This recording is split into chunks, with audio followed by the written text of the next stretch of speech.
Merhaba, bu videoda yeni sesimleyim. Daha önceki videolarda sesimi çok eleştirdiler. Bana sıkıcı dediler. İçerik çok iyi ama seslendirme kötü dediler. Biraz moralim bozuldu. Sahile gidip saatlerce denize bakarak düşündüm. Artık farklı seslendirmeler kullanacağım. Düşüncelerinizi benimle paylaşırsanız sevinirim. Amacım lafı dolandırmadan her videoda bilginin özünü sunmak, etkili öneriler paylaşmak. Hem kendim için hem de sizin için tekrar ziyaret edilebilecek bir kaynak oluşturmak istiyorum. Hadi videoya geçelim.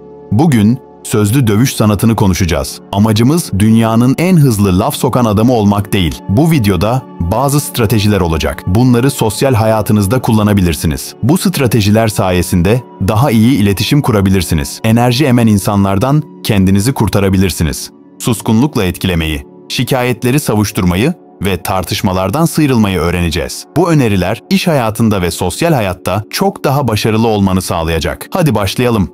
1. Dilini tutmayı öğren. Öfkeliyken konuşursan, hayatın boyunca pişman olacağın çok ateşli bir konuşma yapmış olursun. Sözleri ağzındayken yutmak, onları daha sonra yemekten daha iyidir. Yüksek duygular içindeyken konuşmak zarar verir. Herkesin arkasından iyi konuşmak gerekir. Dedikodulara dahil olmadan iletişim kur. Tarafsız ve yorumsuz kal. Biri hakkında kötü şeyler söyleyecek gibi olursan bundan vazgeç. Tartışmaları bitirip çözümlere odaklanmak gerekir. Ortak çıkarlara hitap etmek ve birlikte ilerlemek yararlıdır. 2. Öneri alma tekniği. Birinden bir şey yapmasını istedin ama kabul etmiyor. Biraz daha motivasyona ihtiyacı var. Ona şunu sor. Peki siz ne öneriyorsunuz? Karşındaki bu soruya cevap verirken asla konuşma. Sessizce bekle. Bu soruya cevap verirken kendini senin yerine koymuş olacak. Seni anlamaya başlayacak. Benim yerimde olsaydın ne yapardın? Ya da ne hissederdin? Gibi sorular da aynı etkiyi yapar. Onun katkısına değer biçmiş olursun. Bir örnek verelim. Bir fotoğrafçı yeni bir sergi açacak ama ofiste yapılması gereken tadilat işleri var. Ustalar belirli bir gün için söz veriyorlar. 2 kez bu sözü iptal ediyorlar. 3. kez aynı şekilde söz veriyorlar ve yine gelmiyorlar. İptal etmek için arıyorlar. Bu sefer fotoğrafçı adam bu tekniği uyguluyor. Soğukkanlı ve kararlı bir şekilde soruyor. Ben sizin randevunuzu 3 kez iptal etmiş olsaydım nasıl hissederdiniz? Ve susup bekliyor. Karşısındaki adam bahaneler sayıyor. Ve fotoğrafçı yine soruyor. Pazartesi için burada fotoğraf randevum varken siz ne yapmamı öneriyorsunuz? Bu soruları kibarca soruyor ve soruyu sorduktan sonra asla yorum yapmadan susup bekliyor. En sonunda usta işi o gün yapmayı kabul ediyor. Kendilerini senin yerine koymalarını iste. Sonra onlara önerilerini sor. Suskunluğu güç olarak kullan. 3. Suskunluğun gücü. Diyelim iş görüşmesindesin ya da para konuşulan herhangi bir ortamdasın. Ne kadar ücret istediğini soruyorlar. Sen de hemen cevap veriyorsun. 35.000 uygun mudur? Kendinden emin değilsin. Acelecisin. En başında pazarlığa açıksın. Karşındaki bir manipülasyon ustası. İstediğin ücrete şaşırmış gibi sana bakıyor. Seni sessizlikte bırakıyor. Bu durumda baskı hissediyorsun. Sessizliği bozan sen oluyorsun. Burada çalışmayı çok istiyorum. Eğer siz 30.000 düşünüyorsanız o da uygundur. Ya da eski işimde şu kadar alıyordum falan diyorsun. İkna etmeye çalışıyorsun. Tedirginlik yansıttığında insanlar zayıflık sezerler. Daha azıyla yetineceğini düşünürler. Bunun yerine güçlü bir şekilde benim düşüncem 35.000 diyeceksin. Kendinden emin olacaksın ve susacaksın. Karşındaki yine seni sınamak isteyebilir. Sessizce bekler. Bu durumda duruşunu muhafaza edeceksin. Kaygı belirtisi yansıtmayacaksın. Baskı anlarında değişme. Güçlü görünümü koru. Birçok durumda konuşmak susmaktan daha zararlıdır. Suskunluk hiçbir zaman ihanet etmeyen gerçek bir dosttur.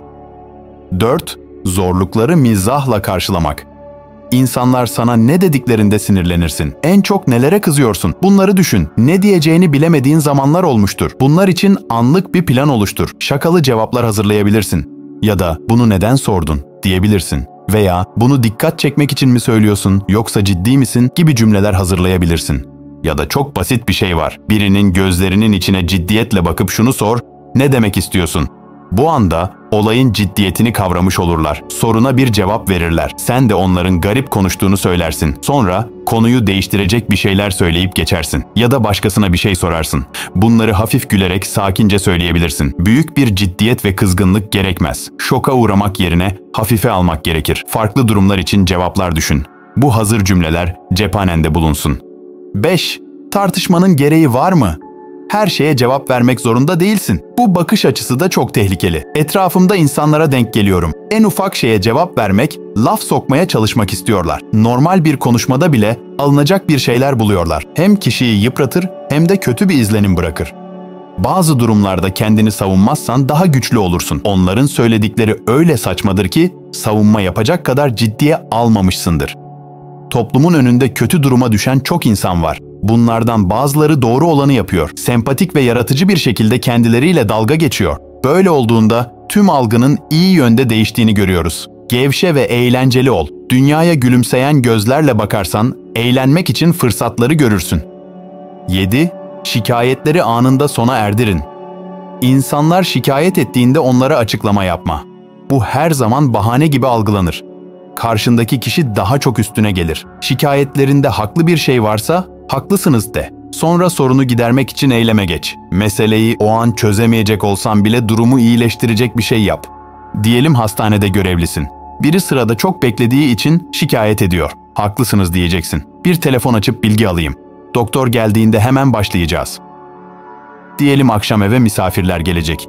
Eşin etrafa bakıp dedi ki, bu ev çok dağınık. Çok yoğundum, yorgundum falan diye açıklama yapmaya gerek yok. Her şeyi tartışmaya çevirmeye gerek yok. Toparlayalım, hallederiz dersin ve işe koyulursunuz. Bu kadar basit. 8. Münakaşalardan zarifçe sıyrılmak. Tüm konuşmalarda iki tarafın da onurunu koruduğundan emin ol.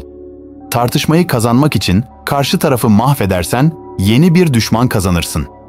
Zaten çoğu zaman tartışmak hiçbir şeyi değiştirmez. Sadece insanlar birbirlerini gıcık eder.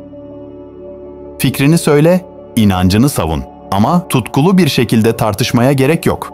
Karşındakini veya onun değer verdiklerini aşağılamak anlamsızdır. Bu konuda farklı düşünüyoruz, geçelim bunu deyip devam et. Bazen de aynı tarafta olduğunuzu hatırlatmak gerekir. Şu an farklı görüşlerdeyiz ama biz aynı taraftayız. Buna uygun davranalım. Eğer çözülmesi gereken bir şey varsa ve kimse geri adım atmıyorsa o anda ortamı daha da germek anlamsız. Buna daha sonra geri dönelim deyip diğer konuya geç. Ortam sakinleştiğinde tekrar bunu konuşursunuz. 10. Ama kelimesinin zararı. Ama kelimesi karşıtlık yaratır. Bundan sonra bu kelimeyi hiç kullanma. Bunun yerine ve kelimesini kullan. İnsanlar ama kelimesinden öncesini dikkate almazlar. Bu hep öfke uyandırır. Çözümcü değildir, yargılayıcıdır. Bununla birlikte sorun kelimelerini de kullanma. Benimle konuşmak istiyormuşsun, problem neydi? Yerine konu neydi diye sor. 11. Geçmiş zamana dair tartışmalar. Şöyle yapmalıydın, böyle davranmalıydın demek hiçbir işe yaramaz. Aksine zarar vericidir. Asla böyle konuşma. Bunun yerine gelecekte ne yapmaları gerektiğini söyle. İnsanları kınamak onları değiştirmez. Hata yaptıklarında bundan ne ders çıkardıklarını sor. Nasıl telafi edileceğini söyle. Bir dahaki sefere şöyle yaparsan çok daha iyi olur. Artık önemli olan bundan sonrasıdır. 12. Nedenler ve sonuçlar. Bazen yargı dağıtan kişi sen olursun. Taraflar sürekli kavga ediyordur. Herkesi dinleyip kibarca çözmeye çalışırsın. Ama arabulucu olmak işe yaramaz. Çünkü diğer taraf hep seni taraf tutmakla suçlar.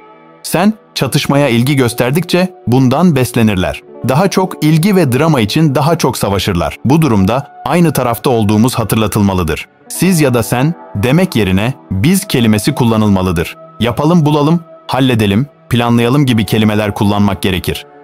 Çocuklar kavga ediyorsa elini kaldırıp sessiz olun de. Bu konuşmayın demekten daha iyidir. Çünkü zihin olumsuzu işleyemez. İnsanlara neyi yapmayacaklarını söyleme. Neyi yapmaları gerektiğini söyle. Bunu bir kere söyleyeceğim. Birbirinize saygı duyarak oynayacaksınız. Bu yaklaşım etkilidir. Çünkü mesele birinin haklı çıkması değildir. Asıl önemli olan kavgayı tamamen ortadan kaldırmaktır. Sebep ne olursa olsun kavgaya müsamaha göstermeyeceksin. Bunu iki taraf da bilecek. Hata yerine çözüm bulmalarını isteyeceksin. Eğer bunları yapmazsa iki tarafa da yaptırım uygulayacağını söyleyeceksin. Şimdi kısa bir özet geçelim. Öfkeliyken konuşma. İnsanlara bir şey yaptırmak istediğinde onların fikrini al. Zorlukları mizahla karşıla. Hayatı çok ciddiye alırsan yıpranırsın. Dedikodu yapmak, tartışmak ve yargılamak gereksizdir. Çözüm sağlayan hamleler yapmak fayda sağlar. Geçmişi eleştirmek zaman kaybıdır. Gerektiği yerde susmak, kendinden emin ve gizemli görünmek çok iyi bir stratejidir. Eğer bu video sana faydalı olduysa lütfen abone olmayı ve videoyu beğenmeyi hatırla. Daha sonraki videolarda sözlü dövüş sanatının diğer stratejilerini konuşacağız. İlgili videoyu ekrana koymuş olurum. Ekrandaki videoya tıklayarak devam edebilirsin. Kendine iyi bak.